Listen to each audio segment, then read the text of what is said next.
আসসালামু আলাইকুম দর্শক, গত 23 তারিখে হাতিয়ার হয়ে অনূর্ধ্ব-17-তে যারা গোল্ড কাপ জয় করে ইতিহাস তৈরি করেছিলেন, সেই দলের ডিফেন্ডার হিসেবে যিনি দায়িত্ব পালন করেছেন, গুরু দায়িত্ব যিনি পালন করেছেন, মোহাম্মদ নাজিম ভাই, তিনি আজকে আমাদের সাথে রয়েছেন। আমরা আজকে তার থেকে অনেক কিছু জানতে চাইব। নাজিম ভাই, আপনাকে আমার চ্যানেলে স্বাগতম।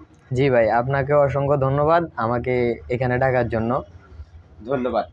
আমরা দেখেছি যে আপনারা একটা বিশাল জয় হাতিয়ার জন্য এনে দিয়েছেন, তার মধ্যে চ্যাম্পিয়ন হয়েছে আপনাদের হাত ধরে। আসলে এই বিষয়টার, এই যে চ্যাম্পিয়ন হলেন, আপনার অনুভূতিটা কি? অনুভূতি হচ্ছে যে আমরা খুবই খুশি। আমরা বলতে অল হাতিয়াতে যারা আছে তারা খুবই খুশি হয়েছে, যেহেতু প্রথমবারের মতো তারা চ্যাম্পিয়ন হয়েছে, তাও আমাদের হাত ধরেই।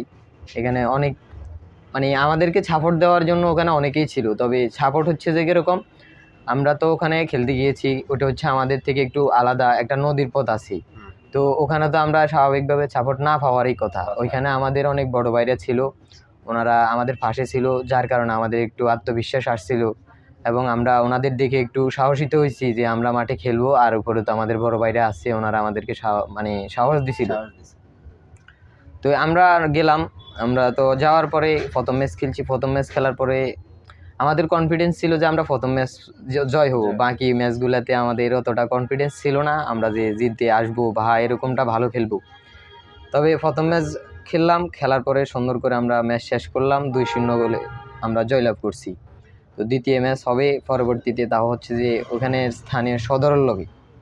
তখন সদর আমাদের সবারই মুখে একটাই কথা ছিল যে আমরা হেরে যাব, তবে জয় হব না, আমাদের জয় পাবো না, আমরা হেরে যাব। আমরা লাস্ট সদরের সাথে কেউ নাকি আমাদের হাতিয়া নাকি কখনো জিততে পারে নাই। তো আমাদের সবারই বুকে মুখে মুখে একটাই কথা ছিল যে আমরা হারে যাব।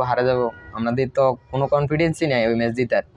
তখন আমরা সবাই মিলে আমাদের সবাই একটা ছিল, বুকে মনোবল ছিল যে আমরা হারবো না, হারে যাব ঠিক আছে, তবে আমরা মাঠে ভালো খেলবো, ভালো খেলা আমাদের সর্বোচ্চ যে খেলাটা, আমরা ওই খেলাটা দিব।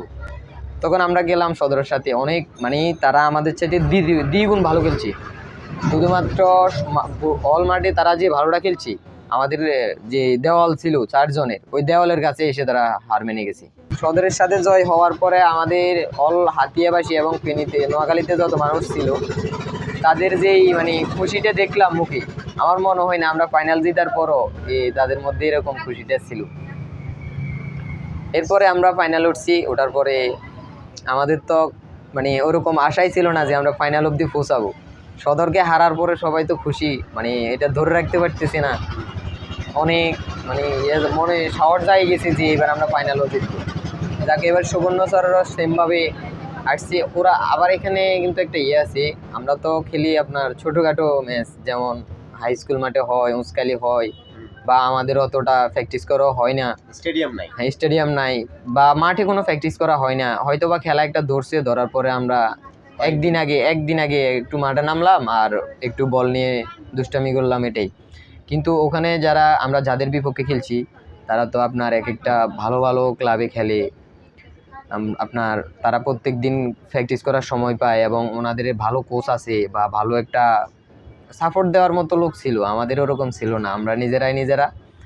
তবে আমরা যে আমাদের পরিকল্পনার বাইরে ছিল, আমরা যে এরকম ক্লাবের লোক ক্লাবের সাথে খেলে জিতে উঠবো। এখন আপনার থেকে কিরকম লাগতেছে যে এত এত পথ পাড়ি দিয়ে? হ্যাঁ, অবশ্যই আমার কাছে তো অনেক সাগর পাড়ি দিয়ে একটা ইতিহাস বই নিয়ে আসলেন, সেক্ষেত্রে কেমন লাগতেছে? এখন অনেক আনন্দিত লাগতেছে, শুধু আমার থেকে না, অল হাতিয়া থেকেই আনন্দ, হাতিয়ার মানুষের আনন্দ, প্রথমবারের মতো চ্যাম্পিয়ন। যদি আমি এই প্রশ্নটা আপনাকে করছি, তারেককেও করছি, তামিমকেও করছি, কিন্তু আমি জানি সত্যিকার অর্থে আপনারা এখন ভালো আছেন একজন ফুটবলার হিসেবে। অন্তত পক্ষে এই পর্যন্ত এসে এই অর্জনকে অবশ্যই মোটামুটি বিশাল কিছু হিসেবে দেখেন হাতিয়ার জন্য, নাকি? অবশ্যই, কেননা হাতিয়ার তো এক নামে এখন চিনে গেছে যে হাতিয়া জেলা চ্যাম্পিয়ন হয়েছে। এটা তো প্রথমবারের মতোই না, এখানে তো সবাই খুশি হওয়ারই কথা। এবং আমি জানি না সব খেলোয়াড়কে সবাই চিনে কিনা, যদিও আগে খোঁজ নিছে বা নেয় আগে যারা খেলছে তাদের খোঁজ নিছে, তবে এখন যে আমরা খেলে আসছি যারা, ওদের খোঁজটা একটু বেশি নিবে, কেননা ওরা হচ্ছে যে চ্যাম্পিয়ন, প্রথমবারের মতো চ্যাম্পিয়ন হয়েছে। ইতিহাস, হ্যাঁ, ইতিহাস ঘটাইছে। ওই ছোটোখাটো দল থেকে খেলা শুরু করতে করতে এই 3 দল অনেকগুলাই ম্যাচ খেলছি। খেলতে খেলতে পরে একদিন সালু ভাইয়ের চোখে পড়ে গেলাম। সাগরীয় স্পোর্টস একাডেমি যিনি চালাই, লগে তানবীর ভাইও আছেন। তো ওনাদের চোখে পড়ে গেলাম। চোখে পড়ে যাওয়ার পরে ওনারা মানে অনেকগুলো ম্যাচের পরে আমাদের ডাক দিছিল। ডাক দিছে বলতে ওনারা ভাইয়া সরাসরি আসি বলা নাই, তো তামিমের মাধ্যমে খবরটা পাঠাই। আমরা 3 জন সিলেক্ট হয়েছিলাম।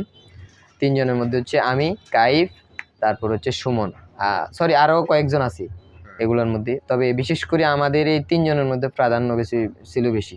সুমন হচ্ছে যে গোলকিপার, কাইফ তো পরে খেলে, আর আমি হচ্ছে যে আপনার ডিফেন্ডার হিসাবে ঢুকাইছি।